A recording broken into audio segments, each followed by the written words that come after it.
সম্মানিত দর্শক, আসসালামু আলাইকুম। রাতদিন নিউজের পক্ষ থেকে আপনাদের সকলকে জানাচ্ছি আন্তরিক শুভেচ্ছা। আমি রমজান আলী আপনাদের সাথে আছি। আপনারা জানেন, বহু কাঙ্ক্ষিত জাতীয় সংসদ নির্বাচনের আর মাত্র 3 দিন বাকি। চারিদিকে ভোটের হাওয়া বইছে। তবে এবারের নির্বাচনে যশোর 3 আসনের একটি ব্যতিক্রমী দৃশ্য আমাদের সকলের নজরে এসেছে, যা নিয়ে আমরা ইতিমধ্যে সংবাদ প্রচার করেছি। যশোরের এক ঝাঁক তরুণ একই রঙের পোশাক পরে সম্প্রীতির বার্তা নিয়ে দিনরাত ছুটে চলছে শহরের এক প্রান্ত থেকে অন্য প্রান্তে। তারা ভোট চাচ্ছেন ধানের শীষের প্রার্থী অনিন্দ ইসলাম অমিতের পক্ষে। কিন্তু কেন এই তরুণরা অমিতকেই বেছে নিলেন, আর কেনই বা তাদের এই ব্যতিক্রমী ধর্মী প্রচারণা? এইসব প্রশ্নের উত্তর দিতেই আজ রাতদিন নিউজের স্টুডিওতে উপস্থিত হয়েছেন সেই সব তরুণেরা। যশোরে তো আরো অনেক প্রার্থীরা আছেন, আপনারা কেন এই ধানের শীষের প্রচারণায় নেমেছেন? আপনি খেয়াল করে দেখবেন, আপনার আমার কিংবা আমাদের প্রতিবেশী যে কোনো বাসায় ম্যাক্সিমাম মানুষকে কোনো না কোনো দিন রাত্রেবেলা সদর হাসপাতালে যেতে হয়েছে, সেটা 10টা হোক 12টা হোক। এই আমরা যখন হসপিটালে যাই, যে কি দেখি, যে আমাদের রোগীটাকে নিয়ে গেলাম, তখন আমাদেরকে বলা হয় যে এখানে ডাক্তার নাই, আপনারা খুলনায় যান, ঢাকায় যান। প্রতিমধ্যে দেখা যাচ্ছে আমরা নিতে নিতে অনেক রোগী মারা যায়, আবার অনেক রোগী বেঁচে ফিরে আসে, কিন্তু অনেক ব্যয়বহুল ট্রিটমেন্ট অন্যান্য শহর থেকে করে আসতে হয়।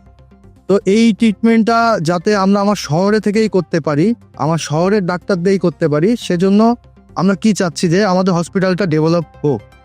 আপনি জানবেন যে অমিত ভাই কিন্তু একটা কমিটমেন্ট করেই ফেলছে যে করোনারি ইউনিটকে তিনি চালু করবে, এখানে পর্যাপ্ত পরিমাণে স্পেশালিস্ট ডক্টর নিয়োগ করবে, যার পরিস্থিতি থেকে আমরা রাত বেরাতে যেই যাই, এটা আমাদের ট্রিটমেন্ট সঠিকভাবে পাবো। যশোরের ছেলে যশোরে ট্রিটমেন্ট পাবো। এখন যশোর যে কোনো ধরনের ক্রাইসিস মোমেন্ট ফেস করছে, অনিন্দ ইসলাম অমিত সবসময় যশোরের মানুষের পাশে সুখ দুঃখে থাকছে।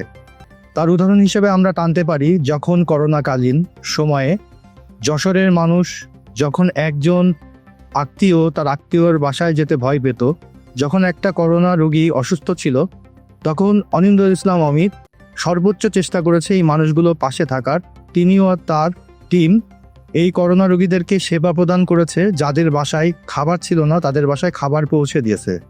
আপনারা খেয়াল করে দেখবেন যে তখন লকডাউন ঘোষণার পরে অনেক কোভিড রোগী বাসায় 14 দিন লকডাউনের ভিতরে ছিল, তাদের খাবারের যাবতীয় ব্যবস্থা অনিন্দ ইসলাম অমিত। পাপ্পু ভাই, আপনি কেন অনিন্দ ইসলাম অমিতকেই বেছে নিলেন? অনিন্দ ইসলাম অমিতের পিতা জনাব মরহুম তরিকুল ইসলাম, সাবেক মন্ত্রী, যখন 2001 সালে ক্ষমতায় আসেন, তখন আমরা ক্লাস 7-এ পড়ি। 2001 সালের থেকে 2006 সাল পর্যন্ত যশোরে যে উন্নয়নগুলো করেছে, যেমন আপনার প্রযুক্তি ইউনিভার্সিটি, আমাদের মেডিকেল কলেজ, আমাদের যুব উন্নয়ন প্রশিক্ষণ কেন্দ্র, আমাদের পাসপোর্ট অফিস, আমাদের রেল স্টেশন, আমাদের শিশু হসপিটাল, যেখানে শিশুরা খুবই ভালো ট্রিটমেন্ট পায়, মানে এরকম 10টা 12টা 15টা আমি আপনার উন্নয়নের কথা বলতে পারি, যেগুলো আমরা বিগত 16 বছর পাইনি। আমরা তরিকুল ইসলামকে দেখেছি, এই জন্যই আমরা অনিন্দ ইসলাম অমিতের করে আস্থা রেখেছি। এখন আর কি আপনাদের প্রশ্ন হচ্ছে যে আমরা কেন আজকে অনিন্দ ইসলাম অমিতের পক্ষে মাঠে নেমেছি।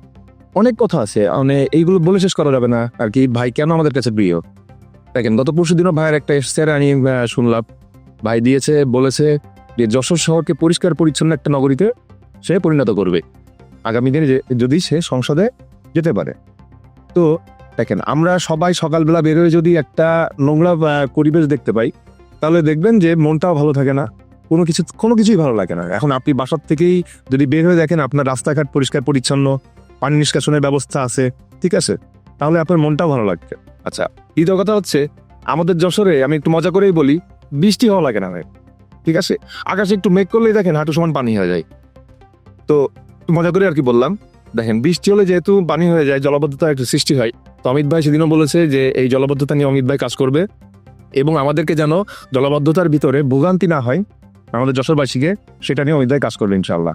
অমিত ভাইকে বেছে নেওয়ার আসলে অনেকগুলো কারণ আছে। কারণ আমরা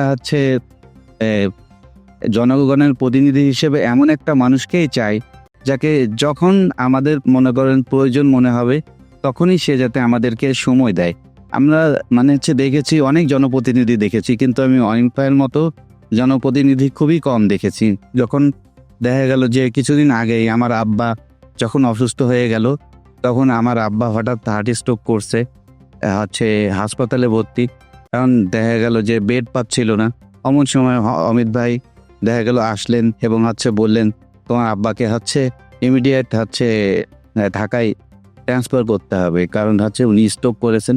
এখন আমাদের মতো কোনো গার্জেন নেই, উনি আসলেন গার্জেনের ভূমিকা পালন করলেন এবং হচ্ছে আমার আব্বা দেখা গেল সফলভাবে হচ্ছে চিকিৎসার মাধ্যমে হচ্ছে সেরে উঠলেন। ঠিক এমনভাবে অনেক বিষয় আছে, যেমন আমরা খেলাধুলাকে পছন্দ করি, স্পোর্টসকে পছন্দ করি।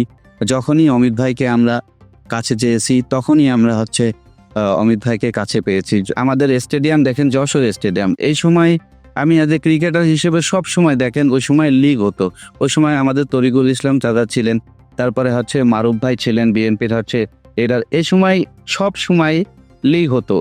এখন 2006 সালের পর থেকে এরপরে দেখলাম যে হচ্ছে যে পরবর্তী যারা সরকার আসলো এরা খেলাধুলাকে অত বেশি প্রায়োরিটি দেয় না। কিন্তু আপনি বিএনপি দেখবেন এদিক থেকে টোটালি একটা ব্যতিক্রম একটি দল, কারণ হচ্ছে তারা স্পোর্টসকে এত বেশি প্রায়োরিটি দেয়। কিছুদিন আগেও অনিন্দ ইসলাম অমিত ভাই ফুটবল প্রতিযোগিতা করলো, প্রত্যেকটা উপজেলার মধ্যে ফুটবল প্রতিযোগিতা করলো, কত সুন্দর চমৎকারভাবে একটা সবাই ভ্রাতৃত্বপূর্ণ অবস্থায় হচ্ছে ফুটবল প্রতিযোগিতায় অংশগ্রহণ করলো। আমরা 2001 থেকে 2006 পর্যন্ত তরিকুল ইসলামের যে উন্নয়নগুলো দেখছি, উনি বিভিন্ন উন্নয়নগুলো কাজ করেছে আমাদের এই যশোর শহরের যে। তো তারই সন্তান এবার নির্বাচন করতেছেন, আর অবাধ এবং সুষ্ঠু নির্বাচন হবে আশা করি। তো এই নির্বাচনে আমরা চাই যে অনিন্দ ইসলাম অমিত ভাই যে জয়যুক্ত হোক, এবং তরিকুল ইসলাম যে উন্নয়নটা করে গেছে আমাদের এই শহরের জন্য, তার থেকে আরো অধিক পরিমাণে তিনি আমাদের জন্য উন্নয়ন করে। যশোর এখন কিশোর গ্যাং বা আপনি যেভাবে বলেন যে চুরি চিন্তা যেভাবে পারিছে, এটা মানে গত প্রায় 16 বছর ধরে একই অবস্থায় রয়েছে।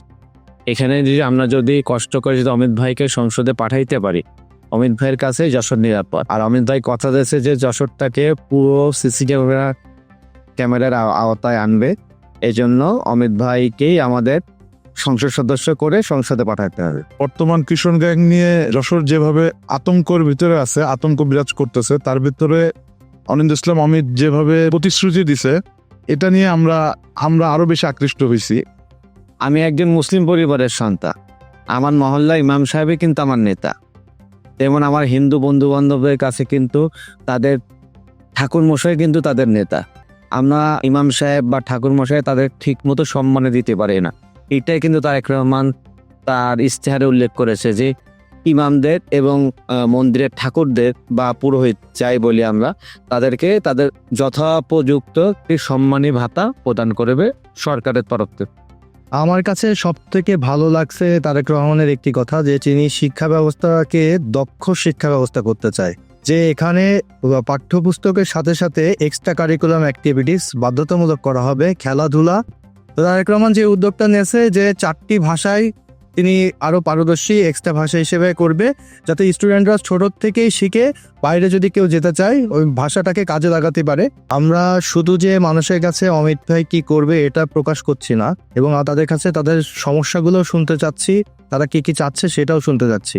তো আমরা যখন যে কোনো এলাকায় যাচ্ছি, তো সবাই এটাকে একটা উৎসাহ নিয়ে, ভোট উৎসব নিয়ে আমাদের পাশে এসে থাকছে, এবং তারাই আমাদেরকে বিভিন্ন জায়গায় নিয়ে যাচ্ছে। শুধু দলীয় কর্মী না, নির্দলীয় নিরপেক্ষ ব্যক্তিরা উৎসাহের সহিত আমাদেরকে নিয়ে যাচ্ছে বিভিন্ন বাড়িতে, বিভিন্ন দোকানে, যে আমরা যাতে এই বার্তাগুলো পৌঁছে দিতে পারি। তো আমি যশোরবাসীকে আমরা সবাই একত্রে আহ্বান করব যে আপনারা সবাই ধানের শীষের পক্ষে থাকুন, যশোরের উন্নয়ন করুন।